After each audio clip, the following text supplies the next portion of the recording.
Manusia itu memang fitrahnya dia bahagia kalau keinginannya tercapai. Berarti kunci kebahagiaanmu ada di keinginan. Maka pinter-pinterlah menegaskan keinginan. Begitu kamu keliru, kamu sedang bunuh diri.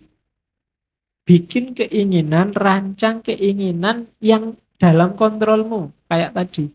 Bukan sesuatu yang di luar jangkauanmu. Jadi, karena kalau kamu menginginkan sesuatu yang di luar jangkauanmu, hasilnya pasti kecewa. Jangan menginginkan sesuatu yang di luar jangkauanmu. Kamu sudah jelas, sekarang semester 14 sudah mau kena DO, saya cita-citanya kumlot, Pak, tercepat terbaik. Wis ora iso jelas itu. Daripada kamu stres, mending sudah, yang penting lulus. Ya, jadi jangan menginginkan sesuatu yang di luar jangkauanmu.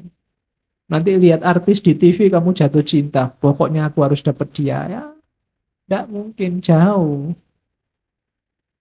Wong artis itu, kamu siapa? Kan begitu. Nanti daripada kamu stres, tidak karuan juntrungannya loh. Ya cukup kamu beli kaca aja, lihat di kamar.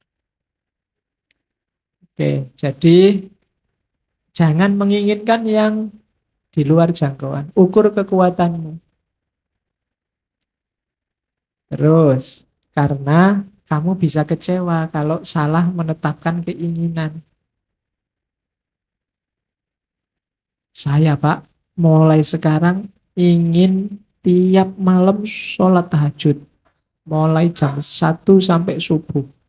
Nggak putus-putus. Wis, kecewa mesti kamu nanti. Kenapa? Mungkin di luar jangkauanmu, wong kamu sholat subuh, ayo. Iya. Jadi, inginkan yang dalam jangkauanmu. Itu penting bagi yang tidak ingin stres. Oke, karena itu, kalau tiba-tiba terbersit apapun yang menurutmu itu di luar jangkauanmu, kalimatnya Stoa apa? You are nothing in relation to me. Kamu tidak ada hubungannya sama aku. Jadi jauh-jauh. Jalan-jalan di mall, lihat orang belanja baju banyak sekali, harganya ratusan ribu. Kamu mau beli kaos 40 ribu aja diwolak-walik pintu. Nah, lihat orang itu, you are tidak ada hubungannya sama aku. Kita beda dunia. Nggak usah membayang-bayangkan, menginginkan yang kayak yang kamu lihat. Nanti kamu malah stres sendiri. Jadi, kamu harus punya senjata ini tadi. You are nothing in relation to me. Ada cowok cewek pacaran, cakep. Cowoknya cakep, ceweknya cakep. Kamu nonton, kamu jomblo sudah bertahun-tahun. Biar nggak galau apa? You are nothing in relation to me. Kamu nggak ada hubungannya sama aku. Kita dunianya beda. Nah, lo itu lebih simpel. Lah daripada kamu stres, mau kamu mangkel marah, malah menghabiskan energi kayak tadi untuk yang sia-sia. Biarin aja lah. Mereka punya dunia sendiri, aku punya dunia sendiri. Aku cukup nonton TV sendirian. Di kamar sendirian, makan sendiri, masak sendiri. Oke, yuk bikinlah nanti narasi-narasi untuk lebih baik sendiri, lebih merdeka sendiri. Ya sudah apa-apalah untuk menghibur diri. Jadi inginkan yang bisa kamu kontrol. Untuk yang tidak bisa kamu kontrol, kok tiba-tiba kamu berhasrat, katakan you are nothing in relation to me. Kamu tidak nyambung lagi, kita frekuensinya beda. Nah gitu aja kan, lebih nyaman, lebih enak daripada kamu stres. Ada orang dinasehati baik-baik nggak manut, oh ya sudah, you are nothing in relation to me, kita beda jalur. Kan gitu. Kamu kan sering begitu, ada orang pikirannya beda sama kamu, terus kamu marah-marahin, dia juga marah-marahin kamu. Frekuensinya beda, dia apa-apain ya nggak nyambung. tinggal kamu putus saja ya, kita frekuensinya beda. You are nothing in relation to me. Kita beda dunia. Nah, jadi itu caranya untuk bahagia. Kontrol keinginan. Orang bijaksana itu tidak bisa sumpek. Kenapa? Tidak ada yang bisa mempengaruhi dia. Dia sudah kokoh. Uraiannya begini, misalnya. Anggap apa wis yang paling bikin kamu tidak bahagia? Wah, saya nggak bahagia karena nggak lulus-lulus. Saya nggak bahagia karena kan banyak itu kamu munculkan di pikiranmu. Terus kamu galau. Kuncinya sebenarnya sederhana. Kamu jadi galau karena macam-macam tadi, karena kamu pedulikan semua itu. Cara paling gampang menghadapi itu semua, nggak usah dipedulikan. Nggak usah dimunculkan di pikiranmu, selesai. Pak, tesisku lho Pak, ndak dadi-dadi. Lah salah mbok pikir terus. Emangnya nek mbok pikir terus tesismu jadi tiba-tiba kan enggak? Ya kan? Ya udah dikerjain aja tanpa harus galau. Pokoknya memang satu-satunya jalan dikerjain. Ngapain energinya double, satu buat ngerjain, satu buat galau. Ya kerjain aja, nggak pakai galau. Yang bikin galau kan karena kamu tampilkan sendiri di pikiranmu, terus kamu sumpekkan dirimu. Kamu sumpekkan sendiri dirimu. Itu yang kuncinya sehingga kamu sumpek hidupmu. Wah ini nggak bisa Pak. Saya mikir nggak ketemu jawabannya. Ya sudah kalau nggak ketemu ngapain dipikir terus? Wong nggak bisa ketemu jawabannya. Ya sudah kalau bahasa fikihnya maukuf aja. Kalau ada masalah maukuf nggak bisa dijawab selesai. Nggak usah dipikir terus. Wong dipikir jelas-jelas kamu nggak bisa jawab kok. Biarin aja. Nah, jadi kuncinya apa? Biar kamu nggak sumpek, nggak usah dibikin sumpek. Kalau nggak bisa dikerjain, ya nggak usah dikerjain. Kalau bisa, ya kerjain semampumu. Kan cuma itu dok rumusnya. Jadi orang yang bijaksana itu nggak bisa sumpek. Makanya kalau diilustrasikan film-film itu bagian tokoh yang bijaksana kan mesti senyum terus. Nggak pernah merengut karena nggak ada yang bikin dia sumpek. Nggak bisa ya sudah, memang nggak bisa. Oke, jadi yang bikin kita galau ternyata apa? Ya penilaian kita sendiri. Yang bikin kamu nggak bahagia dirimu sendiri. Cuma itu. Jadi tidak ada yang bisa mengusik kebahagiaan orang yang bijaksana. Orang bijaksana biasanya stabil, tenang, tidak gampang terpengaruh. Karena dia sudah ngerti porsi-porsinya. Oke, terus. Nah, katanya Markus lagi. Reject your sense of injury and the injury itself disappears. Tolaklah rasa sakit itu dan rasa sakit itu akan hilang. Jangan mau lama-lama sakit. Patah hati misalnya, kasih waktu aja secukupnya atau tolaklah. Diputus sih diputus, nggak pakai sakit sih ya biasa aja. Kemarin berdua, sekarang sendiri, kan cuma itu aja situasinya. Kalau kamu nggak mau sakit, nggak akan sakit. Hanya kamu mau sakit sih. Akhirnya dipikir-pikir sendiri, dibikin-bikin puisi sendiri, dibikin. Jadi terus kamu sumpek sendiri. Jadi tolak aja rasa sakit itu. Habis dimarahi dosen, sakit hatiku. Lah ngapain? Nggak, aku nggak mau sakit. Nggak sakit.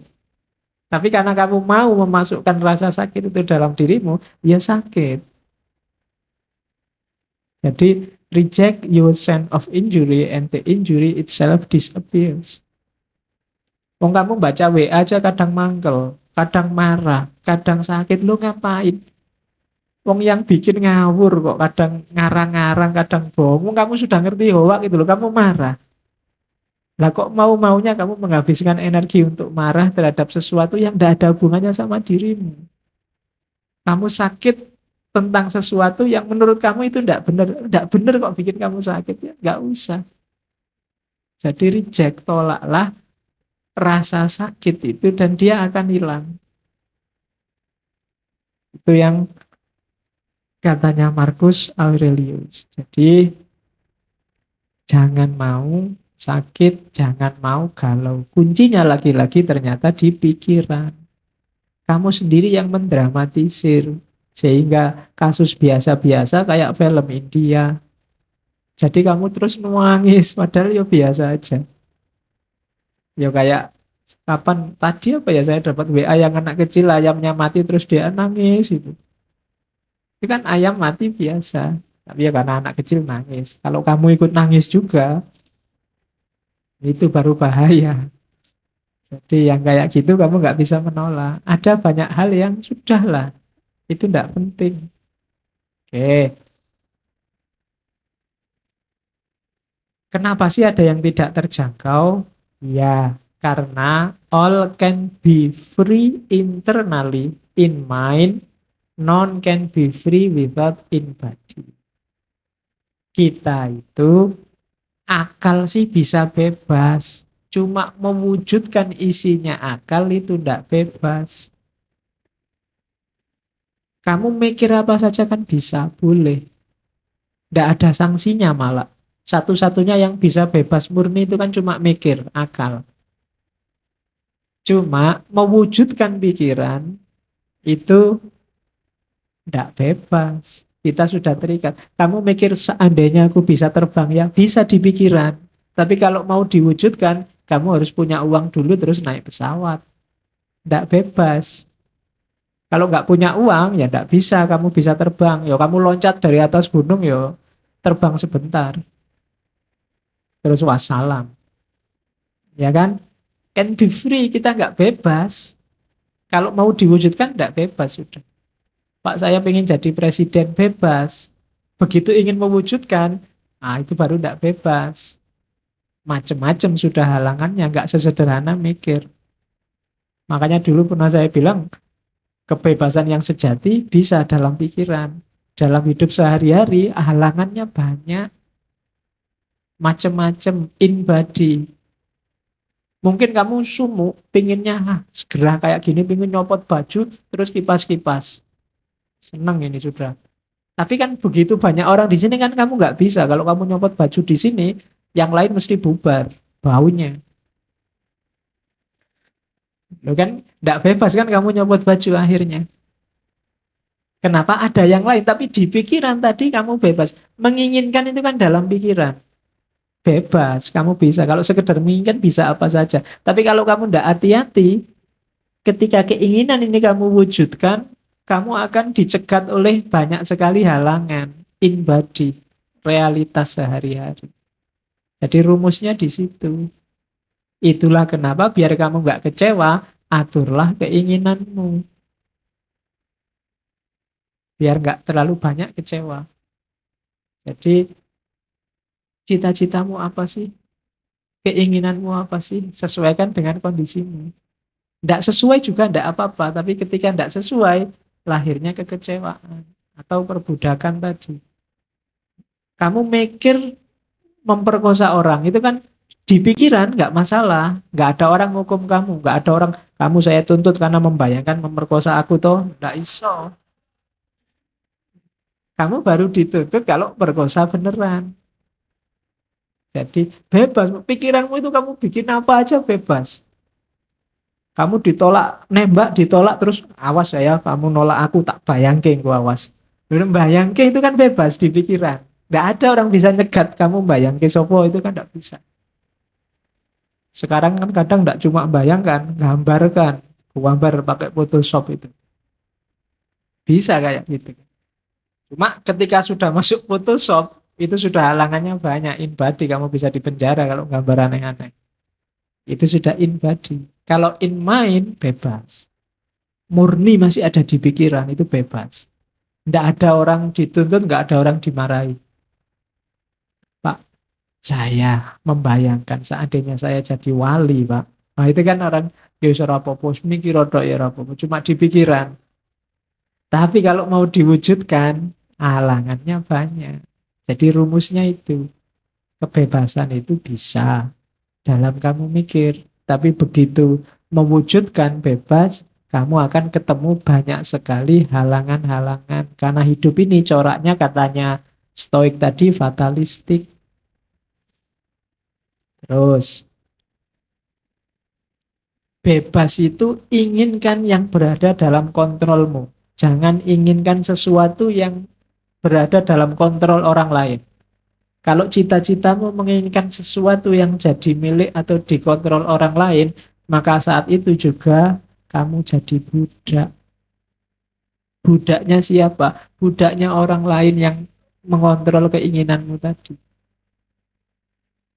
Kalau cita-citamu misalnya jadi PNS, dan menurutmu di luar kontrolmu, maka kamu akan jadi budak orang yang mengontrol penerimaan PNS. Kalau cita-citamu apa wis, nggak jomblo lagi, punya pasangan, padahal di luar kontrolmu, kamu akan dikontrol orang yang bisa ngasih kamu pasangan atau menjanjikanmu jadi pasangannya. Dan kalau cita-citamu harta, padahal itu belum waktunya dan di luar kontrolmu, maka kamu akan jadi budak orang yang bisa memberikanmu harta. Namanya jadi nggak bebas. Maka kalau kamu ingin bebas yang sejati, inginkan yang hanya dalam kontrolmu saja.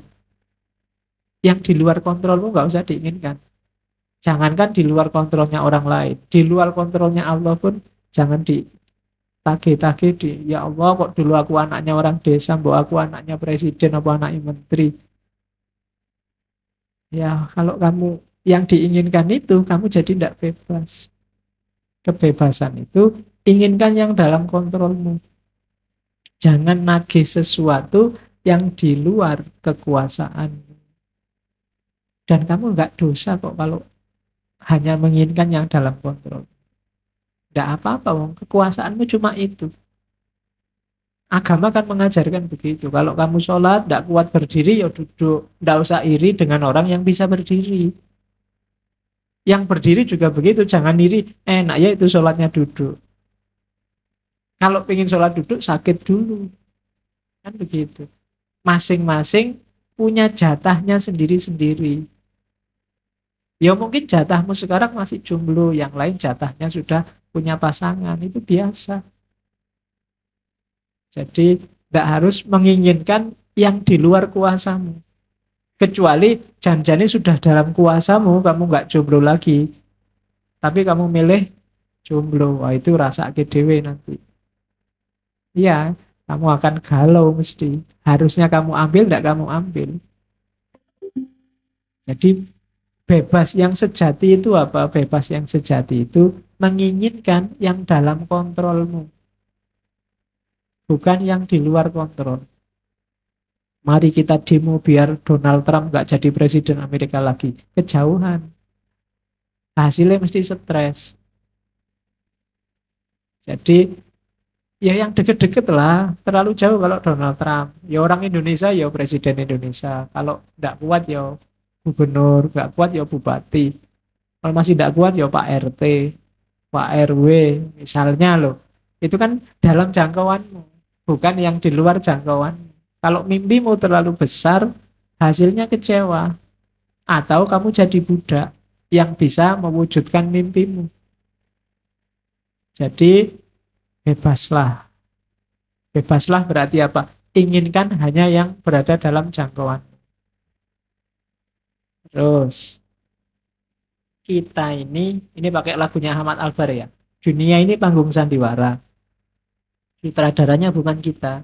Kita ini hanya aktor yang dikasih peran tertentu yang kita tidak milih.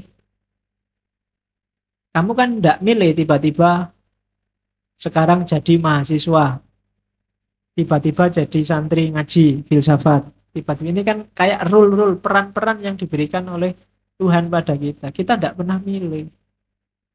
Maka tugas kita bukan bantah sutradara. Kalau sudah di casting jadi antagonis, ya antagonis saja. Jadilah antagonis sebaik-baiknya. Ya, lo itu maunya begitu memang ya. Antagonis terbaik itu ya maksudnya ya play them as best we can. Apa iya kamu di casting jadi antagonis kan begitu. Kenapa? Karena kita ini bagian kecil dari mesin besar. Kalau kita nggak main sebaik-baiknya, mesin besar ini akan kacau. Jadi santri, jadilah santri yang baik, jadi guru, jadilah guru sebaik-baiknya, jadi adik, jadilah adik sebaik-baiknya, jadi kakak, jadilah kakak sebaik-baiknya. Maka mesin hidupmu akan bagus, normal, produktif. Jangan setengah-setengah. Jadi mahasiswa setengah-setengah. Jadi guru setengah-setengah. Jadi kakak juga setengah-setengah. Ya hasilnya tidak bagus. Mesinmu tidak akan muter dengan bagus. Kita itu bagian, kalau kamu jadi kakak yang bagus, adikmu jadi adik yang bagus, ibumu ibu yang bagus, ayahmu ayah yang bagus, keluargamu jadi keluarga bagus, produktif. Pemimpinnya harus bagus, rakyatnya juga harus bagus. Tidak bisa salah satu. Yang penting kan kuncinya pemimpin. Terus sebagus-bagusnya pemimpin, kalau rakyatnya kacau, ya tetap kacau. Karena ini organisme besar. Bahkan organisme besar ini tidak sekedar keluarga, tidak sekedar negara, tapi alam semesta. Jangan dikira chaosnya Suriah itu ya Suriah saja. Imbasnya pasti ke Indonesia. Buktinya banyak Indonesia yang ketut masuk ke sana. Jangan dikira gegerannya apa hari ini. Korea Utara sama Malaysia itu urusan mereka saja. Kalau benar terjadi perang, imbasnya pasti ke sini. Wong kita ini mesin besar kok. Israel sama Iran misalnya perang, terus dua-duanya mengeluarkan nuklir. Yang kiamat bukan cuma Israel sama Iran. Ya sak dunia rusak kabeh. Karena kita organisme besar. Kalau kamu maki-maki orang misalnya, itu kan kamu tidak berperan yang bagus. Jangan dikira jeleknya kena kamu saja. Wong kamu itu bagian dari organisme besar. Keluargamu mungkin kena, kuwi anake sapa ngomong kaya ngono kuwi. Muridé sapa, gurunya kena. Candi kuwi, daerahmu kena. Iya kan? Jadi jangan dikira urusannya cuma sama dirimu. Kita ini sekrup kecil dalam organisme besar. Maka jalankan peranmu sebaik-baiknya. Nggak usah bahas casting. Aduh, castingku kok ndak enak ini jadi adik, penginku jadi kakak. Ternyata nggak punya adik, punyanya kakak, atau akhirnya jadi adik. Ya jadilah adik yang baik. Enak jadi dosen ya tinggal merentah-merentah, nugas-nugasin. Lu dosennya dulu juga pernah jadi mahasiswa. Dulu, sekarang castingnya ganti. Maka castingmu sekarang baru jadi mahasiswa. Perankan sebaik-baiknya. Biar nanti sama sutradaranya kamu diganti casting yang enak. Kalau jadi mahasiswa nggak becus, yo casting selanjutnya kan yo logos tadi loh, ada logikanya, ada hukumnya. Jadi we are actors playing roles we do not choose, and our duty is to play them as best we can, knowing that our fate is part of much larger order. Jadi kita ini skrup kecil dalam mesin besar. Mesin besar itu murnya satu copot aja ya sudah wassalam. Semuanya ikut kacau. Terus apatis itu apa? Orang melakukan sesuatu tanpa mikir hasilnya. Yang penting lakukan aja sebaik-baiknya sesuatu itu. Mbok hasilnya apa nanti? Itu apa tuh? Gambarannya kayak orang mana? Orang mana yang ndak mikir panahku nanti hasilnya kayak gimana? Mikirnya gimana caraku manah paling baik. Nah, itu apa tuh? Aku ndak tahu besok IP ku bisa 4 apa ndak. Yang penting aku belajar sekuatku. Nah, itu apa tuh? Aku ndak ngerti ngaji filsafat ini, aku paham apa enggak. Yang penting teko sak kuat-kuatku ngantuk tak tahan-tahan. Nah, itu apa tuh? Apatis. Jadi hidup itu rumusnya ini. Kita ndak bisa menguasai hasil, tapi kita menguasai proses. Itu tadi yang saya bilang, kelompok Stoa ini banyak diadopsi nanti gagasannya oleh agama-agama, baik Kristen maupun Islam. Kamu kan menyebutnya hari ini bau as'ariyahnya kan ada. Jadi kita menguasai usaha tapi tidak menguasai hasil. Itu namanya kalau di Stoa kiasannya kayak orang mana. Apakah panahnya nanti tepat sasaran atau enggak masalah. Yang penting kita sudah berusaha semaksimal mungkin. Seandainya enggak tepat, kita enggak menyesal. Yang penting kamu sudah belajar sekeras mungkin. Kalau hasilnya enggak maksimal, kamu enggak menyesal. Tapi kalau kamu enggak belajar sekeras mungkin, hasilnya kok enggak maksimal, kamu pasti menyesal. Karena, tadi mbok aku serius dikit. Kayak kamu garap tesis atau garap skripsi itu loh. Waduh, ini sudah mepet waktunya. Jalan sih, penting ono tulisannya. Mungkin besok-besok kamu menyesal. Coba dulu aku nulisnya agak serius sedikit. Ada menyesalnya. Maka katanya orang-orang Stoa, hidup itu perhatikan proses. Berikan semuanya. Kalau kamu punya 100%, berikan 100%. Jangan tanggung-tanggung. Kita kan sering apa-apa itu, nanti kan bisa. Segini aja dulu, besok lagi. Selalu begitu. Biasanya hasilnya nanti menyesal. Aduh, coba tak kerjain kemarin. Sekarang ada tugas lagi. Double deh. Coba kemarin sudah selesai, sekarang lebih enteng. Salahmu dewe. Ya kan? Aduh, bolak-balik tugas, nambah lagi. Yang kemarin aja belum ya. Padahal yang kemarin waktunya banyak. Karena kemarin kamu tidak ngasih 100%, sekarang kamu dituntut 300%.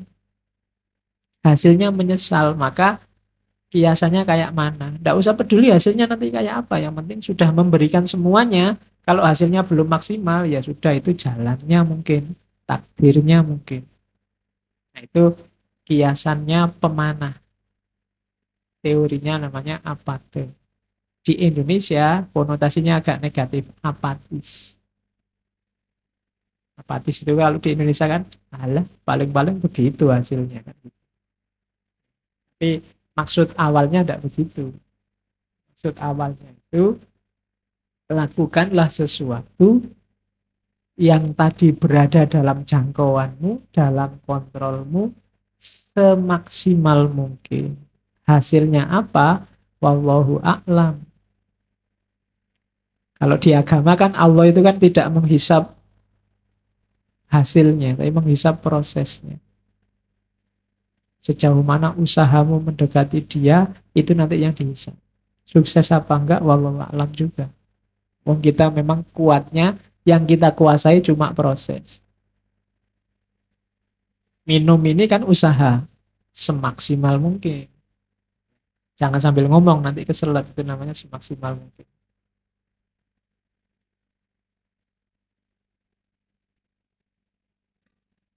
Kalau bisa minum, mungkin minum, tak tahan-tahan, nanti saja. Nanti selesai ngaji menyesal. Coba tadi minum. Sekarang udah habis deh minumannya. Jadi menyesal. Maka apa-apa itu maksimal. Yang minumnya belum habis, dihabisin. Ya, daripada nanti ketendang. Oke, jadi baik buruk, menyesal tidak menyesal, itu tergantung berapa persen usaha yang diberikan. Terus, ketika kita tidak mau memaafkan, itu yang terjadi rangkaian balas dendam.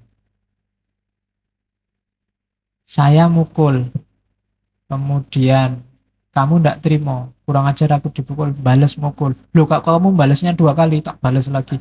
Loh, kamu, iya, rangkaian kayak Amerika waktu diserang 9/11. Tidak dimaafkan terorisnya, dikejar kemana-mana sampai ke Afghanistan, ke Irak. Akhirnya kan rangkaian kekerasannya nggak habis sampai sekarang.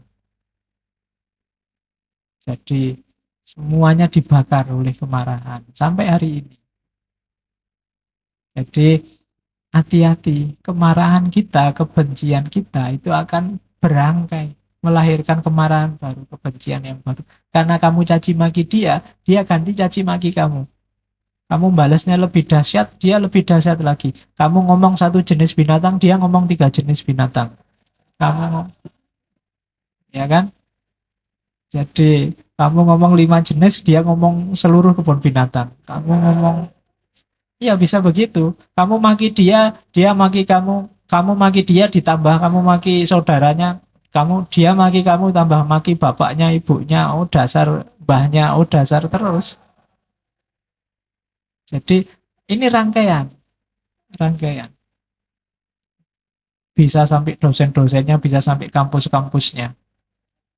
Dasar mahasiswa Winteso. Kampusnya kena, ya kan? Kampusnya sampai kena, nanti dosennya juga kena, semuanya bisa kena. Itu rangkaian, di situ pakai istilah rangkaian kezaliman, rangkaian. Ini berangkai loh, jangan salah. Tidak cuma melibatkan dirimu, maka maafkanlah kalau memang ada kemungkinan dimaafkan menurutmu, karena tidak bisa dipaksa. Maklumilah. Dan yang terakhir itu meningkatkan kebanggaan. Jangan salah loh. Begitu kamu memaafkan, itu ada rasa bangga tersendiri. Ternyata aku ini kuat ya. Ternyata kamu punya harga sekarang. Menaikkan prestismu sendiri, kebanggaan dirimu. Ya rasakan sendiri kalau kamu nanti memaafkan. Biarlah engkau bahagia bersamanya. Aku turut mendoakan. Nah itu kan meningkatkan. Orang yang lihat, wah kamu baik sekali ya, kamu sudah begitu kamu masih mendoakan saja. Nah, itu ada kebanggaan diri. Oke. Untuk mendukung pemaafan, biasanya ada beberapa faktor yang mempengaruhi. Di catatan saya ada 5. Yang pertama, empati. Empati itu kemampuan seseorang melakukan transposisi. Transposisi itu memposisikan dirinya di posisi orang yang diempati. Oh iya ya, kamu milih yang lain yang lebih cakep. Ya maklum sih, kalau aku sendiri dapat yang lebih cakep, kamu juga tak tinggal kok. Nah, itu namanya empati. Bisa memposisikan diri di posisinya dia. Iyalah paham, aku ngerti, aku sendiri juga gitu kok. Ah itu empati. Jadi kemampuan berempati itu menentukan orang bisa memaafkan apa enggak. Tapi kalau enggak bisa empati biasanya agak berat. Oke. Yang kedua atribusi. Atribusi ini cara kita memandang, cara kita melabeli, mensifati pelaku dan kesalahan. Salahnya apa? Gara-gara kesalahan ini kita pandang dia sebagai apa, itu menentukan pemaafan kita. Ada orang dengan kesalahan yang menurut orang lain kecil, tapi bagi orang tertentu ini kesalahan besar. Kamu jangan melecehkan temanku ini loh ya, karena saya kalau sama teman nggak bisa ditawar. Tapi bagi yang lain, teman itu biasa, asal jangan melecehkan bapakku ya, asal jangan melecehkan kampusku, dosenku ya, itu atribusi namanya. Cara melihat pelaku dan kesalahannya. Ada yang kesalahan kecil, tapi bagi orang tertentu ini besar loh kesalahan ini. Ada yang kesalahan besar bagi orang tertentu kecil. Ini juga berpengaruh dalam pemaafan. Oke, ada itu yang bikin kadang-kadang kita melihat banyak hal yang tidak rasional. Masa hanya gara-gara digituin aja sampai segitunya. Kita melihatnya sepele. Ada yang gara-gara uang 1.000, 2.000 sampai bunuh-bunuhan. Itu karena atribusi. Kalau kita melihatnya hanya uang 1.000, 2.000-nya, mungkin orang tidak jadi bunuh-bunuhan gara-gara itu. Tapi karena yang terlibat ini melabeli, misalnya dia melecehkan harga diriku. Itu kan pelecehan harga diri, itu atribusi. Kalimatnya cuma itu, tapi bagi kamu, oh ini melecehkan agama. Itu atribusi namanya. Oh ini melecehkan ulama. Itu atribusi. Caramu melabeli orangnya atau kesalahannya. Kesalahannya itu, oh itu pelecehan ulama. Nah, bagi orang lain pelecehan ulama mungkin luar biasa. Tapi mungkin ada orang yang tidak menganggap luar biasa. Ah, ulama itu orang yang hatinya luas, orang yang bisa menerima kondisi apapun dan sangat pemaaf. Tidak apa-apa mungkin kalau ada yang melecehkan. Jangan-jangan ada yang begitu. Tapi bagi yang lain, oh ini luar biasa ulama ini tuh yang nuntun kita ya, yang menunjukkan kita ke jalan yang benar ya. Nah, ini atribusi namanya. Itu menentukan pemaafan apa enggak. Kenapa kemarin misalnya Ahok tidak dimaafkan? Bagi banyak orang, kesalahannya Ahok itu luar biasa. Kenapa bisa begitu? Atribusi. Cara orang ngasih atribut, ngasih karakter, sifat pada kesalahan.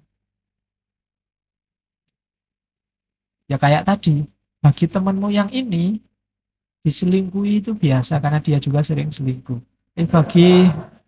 Bagi temanmu yang satunya, itu luar biasa karena dia setia. Nah, itu atribusi. Oke. Bahkan dalam beragama kadang-kadang begitu. Dengan orang sesama agama tapi beda kelompok, lebih ganas dibandingkan kepada yang beda agama. Kan ada begitu. Itu atribusi. Cara menyikapi, cara melabeli. Oke, yang ketiga, yang juga berpengaruh dalam pemaafan adalah tingkat luka. Ini sama ya, tingkat luka itu juga tergantung orangnya. Orang-orang yang ada yang sangat sensitif, ada yang sangat cuek. Ada yang kesalahan kecil bikin luka dalam, ada yang kesalahan besar tapi tidak bikin luka apa-apa. Itu tingkat luka. Saya bisa menolerir kesalahan apapun, kayak dosen itu bilang, asal tidak plagiat. Kalau sudah plagiat itu sudah luka dalam misalnya. Jadi saya tidak akan memaafkan. Nah, itu tingkat luka. Itu juga berpengaruh. Kemudian kepribadian orang. Orang tertentu sukar memaafkan, orang tertentu mudah memaafkan. Itu harus kita baca juga, ini berpengaruh juga. Ada orang yang gampang dendam, disenggol dikit, marah. Jangankan disenggol, dilihat aja marah. Kan ada kan yang gitu, ngapain dia lihat kan gitu. Itu karakter, kepribadian, berpengaruh pasti. Dalam pemberian atau penolakan maaf. Yo, kalian baca sendiri diri kalian. Saya ini orang cenderung apa ya? Dan karakter itu bukan barang mati, bisa dilatih, bisa dibiasakan. Jangan menyerah dengan karakter. Mas, mbok jangan males-malesan. Saya itu sudah watek ya Pak, males ini Pak. Nah, bisa dibiasakan kok. Apapun kalau manusia itu bisa, itu istimewanya manusia yang diberikan oleh Allah. Segala kemampuan kita itu sebenarnya semuanya bersifat choice, pilihan. Kamu ingin apa aja sebenarnya bisa. Tinggal kamu biasakan. Jadi karakter juga begitu. Tidak ada karakter, Pak, saya itu aslinya introvert loh Pak, agak pendiam. Nah, kamu biasakan aja ekstrovert ya nanti nggak pendiam lagi. Gampang. Pak, saya itu kok cerewet. Ya gampang, nggak usah ngomong, sudah jadi pendiam. Oh, ya kan? Tinggal diam kan sudah jadi pendiam. Dan biasakanlah di pendiam. Kayak katanya Burju itu kan, habitnya diganti. Sudah selesai. Dibiasakan. Nanti kepribadianmu akan berubah. Itu ketemunya di para filosof eksistensialis nanti kan. Bahwa eksistensi kita yang bentuk. Yang kelima, kualitas hubungan. Ya, kalau kualitas hubungan ya pastilah yang akrab sama kita, saudara, teman, mesti lebih mudah dimaafkan daripada orang lain sama sekali. Dan kamu jalan tiba-tiba ada yang mukul punggungmu. Cuk. Kalau orang lain langsung kamu tantang, kurang aja ngelukai. Teman sendiri malah senyum-senyum salaman. Dimaafkan. Ketemu teman kan, saya ada teman kalau ketemu mesti jewet kuoras kali. Lama ndak ketemu. Padahal ya sakit beneran. Cuma karena teman ya sudah dimaafkan. Coba orang lain berani jewet gitu, wah, bisa tawuran. Jadi kualitas hubungan menentukan. Ya kayak kalian kalau pacaran kan sama pacarmu jiwit-jiwitan, itu kan langsung dimaafkan, toh enggak? Kamu bersalah padaku ini, kamu ini kan enggak, kan minta maaf enggak, kan enggak begitu. Langsung dimaafkan. Hubungan menentukan. Yang dekat lebih mudah dimaafkan. Semakin jauh, semakin susah untuk dimaafkan. Terus, sekarang prosesnya. Proses memaafkan itu yang jelas tadi ya, disengaja. Terus, tidak bisa langsung ongoing proses. Butuh waktu. Bahkan dalam kasus tertentu, perjuangannya sepanjang hidup.